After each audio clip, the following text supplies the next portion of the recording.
Ladies and gentlemen, boys and girls, pans and pots, it's me, Majority, out here today at the end of 2020. What a year.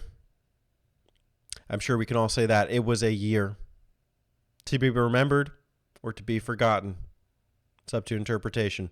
One way that I do want you to remember it is as a great year for video content creation, especially for video responses. Today I'm doing a video response to my good friend, Mr. VGMashUP, who did an excellent mashup of his own for games of 2020 that he completed in his backlog. He picked 17 out of 65, which is quite a number, and after doing this video multiple times now, I understand why he didn't talk about all 65 of them. I beat 32 games this year, so I'm going to talk about 10 of them. Have you played any of them? What were your thoughts and experiences? And are there any that you would like to try? So be sure to go check out VGMashUP's original video as well. I'll have it linked in the description below. With that being said, let's get started. In January, I played a couple Pokemon games. The one I want to talk about is Pokemon Sword. Okay, so I like Pokemon. I enjoy the mainline Pokemon games. I really enjoy the classic ones, especially the first 3 or 4 generations. Even Black and White wasn't bad, so maybe the first 5. I was let down by Pokemon Sword, especially because this game had the potential to be the definitive console Pokemon mainline game experience, and it just wasn't. The concepts were interesting. I liked the fact that the gyms had these kind of unique challenges in them. There's one where you're like, kicking the Wooloos down the soccer field as like a kickball game or something. Then you got to fight your way to the gym boss. And that was interesting. But a lot of it just fell flat. And a lot of it just, while I was playing the game, I had to ask myself, like, why? Why is this the thing? Like, okay, I get it. Like, there's like this evil syndicate that uses the Dynamax in order to, make monster Pokemon or something and to win the gym battles. But it didn't tie together in a nice way, in a way that like had me convinced. And so, while there were cool ideas like Dynamaxing, and I liked the kind of the thrill while you were in the boss or the gym battle and you were using it, I was underwhelmed by the end. And then the wild areas. This is another thing that had so much potential. I liked the idea of like, fighting Pokemon that were higher level than you from the very start of the game and like trying to avoid them. But again, there was no value to it. There was no purpose. And so Pokemon Sword, first game of the backlog that I want to talk about, it was interesting, but failed to hit home. It's possible the DLC later on changed that. I don't know. Did you try it? Let me know. And did it fix the problems that, that I've kind of identified with this game originally? Okay, going into February, the next game I want to talk about is Yooka-Laylee and the Impossible Lair. No, wait, that can't be right. It's not possible. Actually, it is. It's the first game that I got a platinum trophy for on the PS4. Big deal. It was a big move. It's actually really not that big of a deal, but in a sense it is. This game is kind of known as like the Donkey Kong Country-ish. So like immediately you're not really like, calling this game as it is, as its own unique thing. You call it like a successor to Donkey Kong Country, which is kind of a shame because even though there are definitely similarities and callbacks to Country, I would argue that this game blends the classic 2D platformer with the things that we've come to know with modern platformer games and kind of like collectibles really well. In a way that I don't think Donkey Kong Country necessarily does. Maybe the modern ones do it, but not the classic ones. There was like a high incentive to collect tonics and to explore an overworld. Donkey Kong Country may have like kind of like the Super Mario Bros. Style like map progression, but you don't explore the overworld in the same way that you do here. There was like almost two games. There was like the 2D side scroller levels, and then there was the 3D overworld. And you could like, you know, do little tricks and like talk to Trouser and get him to unlock a door and like, and then try and find like the hidden bees. There were a couple hidden ones, and then every bee gives you, you know, like another life saver when you're fighting the final boss. Very, very interesting novel game, and I think it's one that it's unfortunately overlooked a lot. I do wish that like Platonic might move on from this, because like they've been really trying to push it for a while, and it's just not really hitting for a lot of people. So I would like to see what their next project is, but I did really enjoy my time with it, so I would recommend trying it out. All right, nothing too notable for March, but for April, I do want to talk about Pokemon Crystal. So I'll probably talk about this at a later date on this channel or on the Button Mappers. But I did also play Pokemon Blue earlier in the year. I liked playing Blue so much that I played through Crystal. I just downloaded it on my 3DS, and I beat the first 8 gyms, and I fought the Elite Four, and the credits rolled, and I didn't do the extra content at the end. Crystal is really good, I think, and it adds like new features and still keeps the core Pokemon gameplay the same.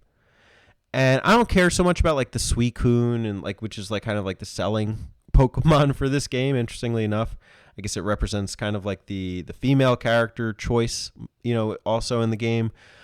But there's something like very nostalgic about playing Pokemon Crystal. There are some things I don't necessarily like as much. I felt like Red and Blue like felt more substantive in terms of like the areas throughout the game than Crystal did. A lot of these towns felt small, and the game kind of progressed a lot faster.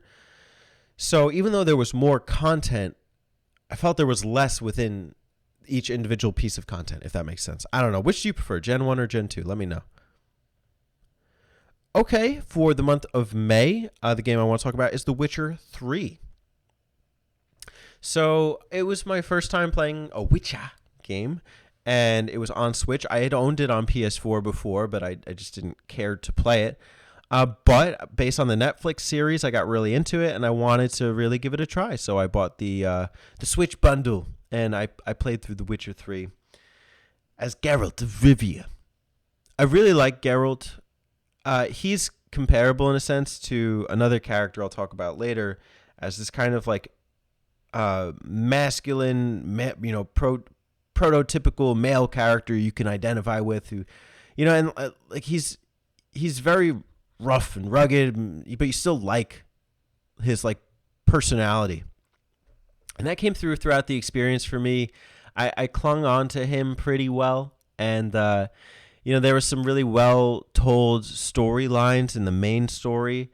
There were some interesting sub stories, but nothing I got too lost in. I did enjoy like just the populations and the people who inhabited the islands, etc., or like the places that you go to. I know not all of them are islands.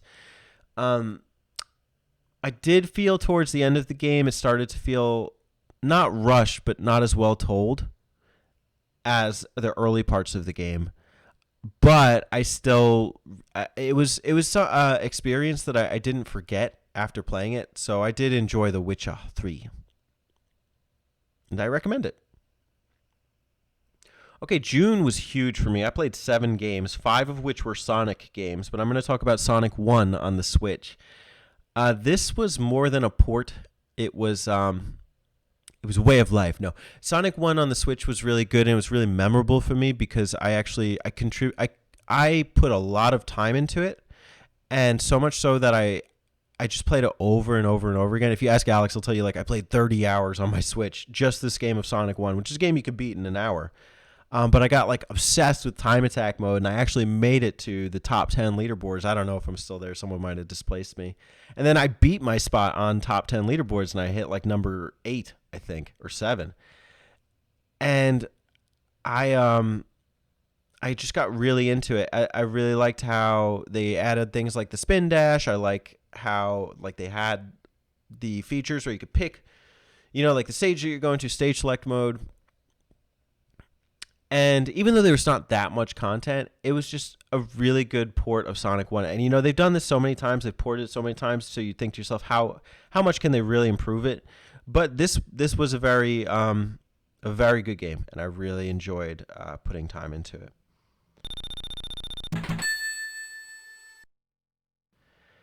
Okay, for July, I played one game, and that one game was a big game, and it's a very important game. It's Final Fantasy VII. It's very important to a lot of people. And it was my first Final Fantasy game that I've beaten, and that's a big deal. I had tried it so many times before. I never managed to motivate myself to get very far past Midgar, which is a big chunk of the game.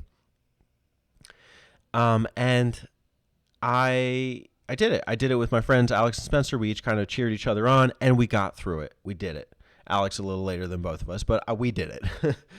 And I liked the game.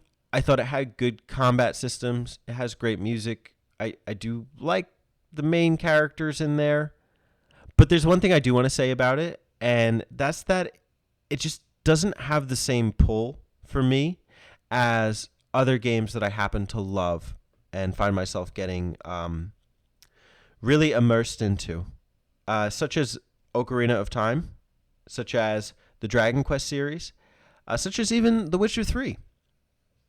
It just, there's something I like to, we know of it as like suspension of disbelief. You can suspend the fact that what you're looking at in the game is completely fictitious and really get pulled into the world and the characters. I never felt that with Final Fantasy VII. I felt a lot of it was kind of just like ridiculous and outrageous, and some of it was funny, and I liked some of the cute charm. But at no point did I ever tell myself, this is a world I could see myself in. It was a fantasy, and it was clearly marketing itself as such. So maybe there is a Final Fantasy game that does that,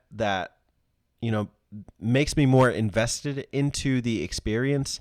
This wasn't quite it.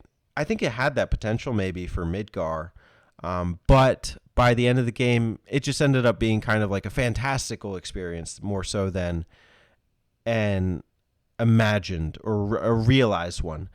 Feel free to disagree. That's fine. But that was just my take on it.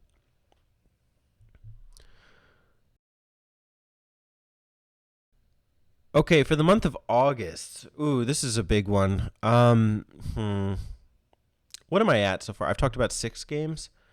There are 2 from August I want to talk about. The first is Yakuza 0. And I don't know that I have that much to say on it, but I like VGMashUP. I played it.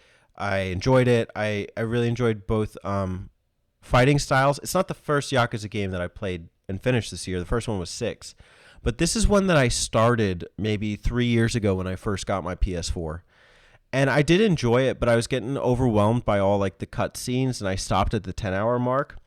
And I asked, I think in a Table Topics video earlier this year, what do you do when you get somewhat into a game that's pretty big? Do you finish the game from where you left off, or do you restart it? I was getting some good responses, but one I clung to was Boss and Burf, who in the comments said, every time, no matter what, when he's at a certain point in the game and he stops and then he picks it up again, he picks up where he left off. And this was a game I really wanted to do that for. I wanted to pick up where I left off, so I took his advice. And I finished it, and I got to experience the glory of the story for 2 major characters here, Kiryu and Goro. And both of their stories are so well told. I really like Kiryu in kind of that tragedy arc of being framed and trying to fight his way out of that. And I like Goro for just being another kind of like really cool yet goofy character. And their realities are really well imagined. I know this game is known for like the funny cutscenes and everything, but I just really like how there's 2 intersecting story arcs that are really well told. So that's Yakuza 0.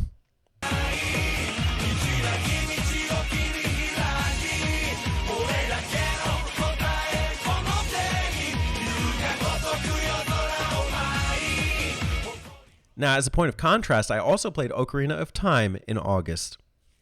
Classic game. Love it. I always tell you I play it annually. One thing I realized with Ocarina of Time is that it's, you know, a game that maybe hasn't aged super well in terms of like, you know, combat or in terms of narrative storytelling. It's the Save the Princess title. You know, it's nothing that's, you know, so outrageous.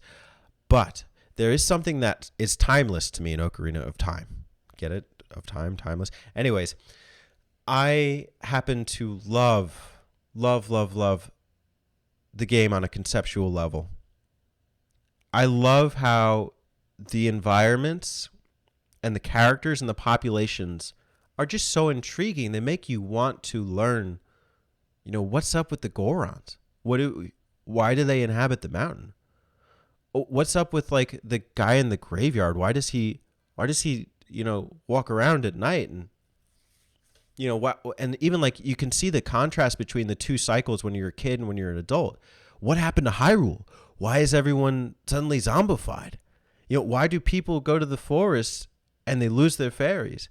And the whole game just has so much interesting concepts that really pulls me into it. And it's, you know, I said it in the map out video with Spencer, Bruno, and Chris. It's not realistic, but it's real. It's very real. And I really enjoy it for that. Really. I know I tout this game's, you know, praises enough, but I do want to make that point clear. I do really like it in terms of the storytelling environmentally and how it causes you to question things in it.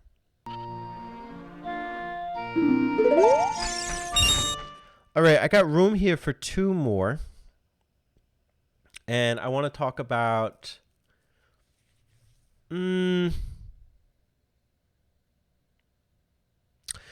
I guess Mario Sunshine, which I played in November.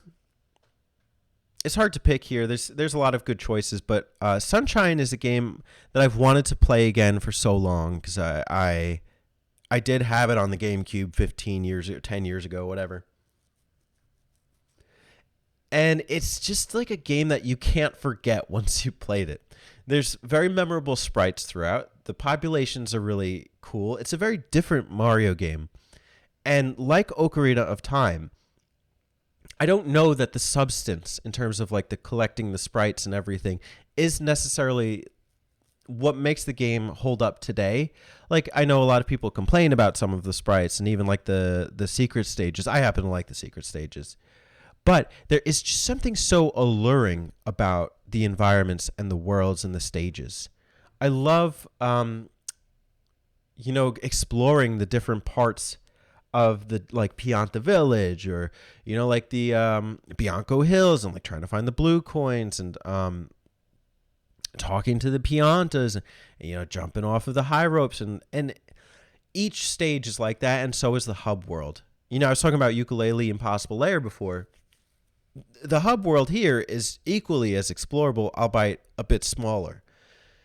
It's a great game. I played it on the Switch. I enjoyed it on the Switch. It was just a game that is very well made and well told by the end.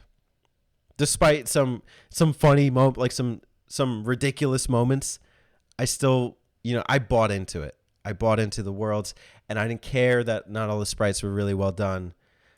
I really enjoyed my experience with it.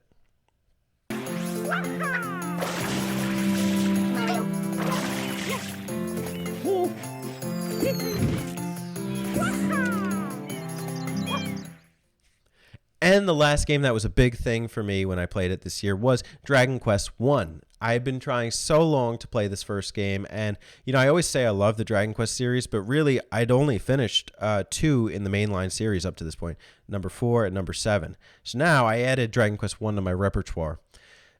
This is the original, you know, turn-based RPG, the JRPG, if you will.